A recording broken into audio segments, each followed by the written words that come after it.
좀 이렇게 시간이 안 가는지 정말 버스 안에서 going 이불 속에서 going은 언제나 너에게 going. Halo teman-teman, di sini saya Siti Nurhaliza dengan NIM 2321070 akan menjelaskan pembelajaran mengenai teks fiksi. Teks fiksi, apa yang ada di benak kalian mengenai teks fiksi? Apakah kalian sudah mengetahui apa itu teks fiksi? Jadi, teks cerita fiksi adalah suatu sastra yang berisi cerita rekaan yang didasari imajinasi pengarangnya atau penulis, bukan kejadian nyata, dan hanya berdasarkan angan-angan fantasi pengarang. Imajinasi sebenarnya menunjukkan pada pengertian creative thinking atau berpikir kreatif, berpikir untuk menciptakan atau menghasilkan sesuatu.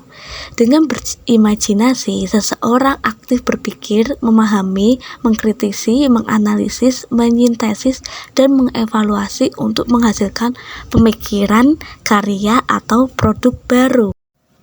Adapun struktur dari teks fiksi. Jadi, struktur dari teks fiksi itu tak jauh berbeda dengan struktur cerita pendek, di mana struktur cerita fiksi terdiri dari unsur-unsur sebagai berikut. Yang pertama yaitu abstrak.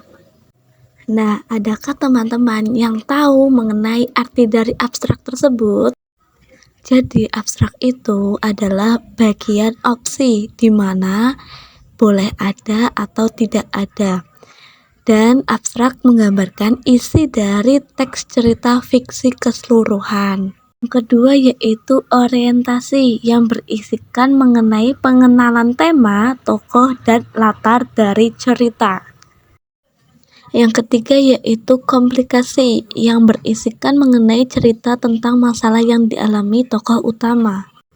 Yang keempat yaitu evaluasi, merupakan bagian penyelesaian dari masalah yang dialami tokoh. Berikutnya ada revolusi, merupakan bagian penyelesaian dari masalah yang dialami tokoh dan menjadi akhir penyelesaian masalah. Dan yang terakhir adalah koda atau reorientasi, yang merupakan akhir cerita yang berisikan pesan atau amanah dalam cerita teks fiksi tersebut. Berikutnya yaitu fungsi kebahasaan dalam teks fiksi. Jadi, fungsi dari kebahasaan teks fiksi itu ada dua. Yang pertama, menyuburkan nilai-nilai praktis dan memperkaya nilai-nilai normatif dan nilai estetis. Yang kedua, karya fiktif berfungsi sebagai media transformasi pembacanya.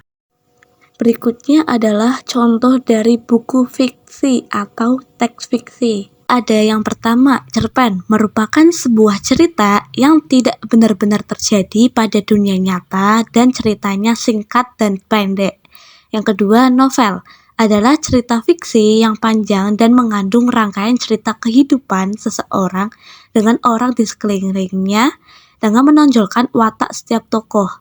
Yang ketiga yaitu dongeng, suatu kisah fiktif yang bisa juga diambil dari kisah asli atau sejarah kuno yang dibentuk dari unsur tertentu.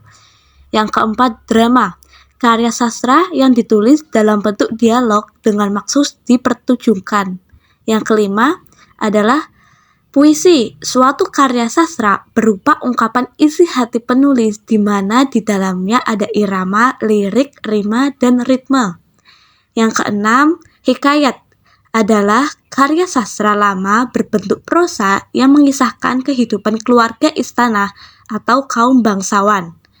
Yang ketujuh ada fabel, salah satu di antara bentuk cerita tradisional yang menampilkan binatang sebagai tokoh cerita, tetapi berperilaku menyerupai manusia. Yang kedelapan ada mitos, adalah cerita suatu bangsa tentang dewa dan pahlawan zaman dahulu yang mengandung penafsiran tentang asal-usul semesta alam, manusia, dan bangsa itu sendiri. Yang kesembilan yaitu adalah komik, suatu gambaran seni yang menggunakan gambaran-gambaran tidak bergerak dan membentuk alur cerita yang berhubungan. Yang terakhir ada cerita rakyat, adalah kisah fiktif yang dituturkan secara turun-temurun dan tidak memiliki pengarang yang jelas. Nah, untuk memahami lebih lanjutnya mengenai struktur teks fiksi, maka akan ditayangkan sebuah cerita legenda berjudul Malin Kundang.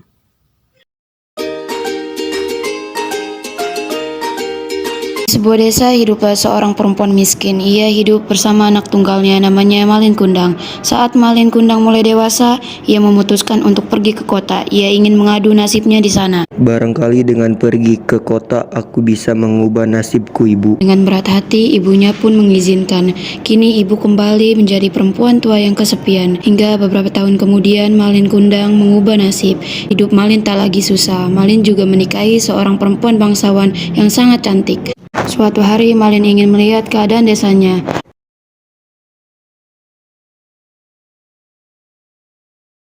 Malin, kau pulang, Nak. Malin mengenali ibunya, namun ia malu mengakui orang tuanya yang berpakaian lusuh. Kau bilang ibumu sudah meninggal. Apa benar orang tuamu ini adalah ibumu? Ia bukan ibuku, ia pengemis yang mengaku-ngaku sebagai ibuku. Sungguh sangat sakit hati ibunya mendengar perkataan Malin. Ibunya lalu mengutuk Malin. Ibumu sungguh sekeras batu, Malin. Maka kau aku kutuk menjadi batu. Kau anak yang durhaka. Malin ketakutan ketika hujan turun lebat dan petir menyambar. Itu pula Malin berubah menjadi batu.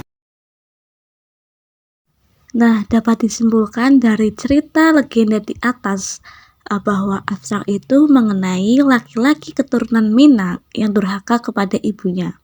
Untuk orientasi sendiri, yaitu di pesisir pantai daerah Sumatera hiduplah seorang ibu bersama anak kesayangannya bernama Malin. Selanjutnya itu ada komplikasi, yaitu di bawah ini bisa dibaca sendiri. Terus ada pun evaluasi, yaitu Mak Malin ingin merantau ke kota seberang, ucap Malin. Terus ada juga revolusi, yaitu mengenai cerita tersebut itu 2 bulan kemudian istri Malin yang sedang hamil mengidam berlibur ke pantai manis. Yang terakhir, koda atau reorientasi atau amanat. Amanat atau ajaran moral yang dapat dipetik dari cerita Malin Kundang adalah mengenai pendurhakaan seorang anak kepada orang tua. Seorang anak seharusnya sayang dan patuh kepada orang tua. Nah, sekian penjelasan mengenai teks fiksi dari saya. Mohon maaf apabila banyak kesalahan. Sekian dari saya. Wassalamualaikum warahmatullahi wabarakatuh.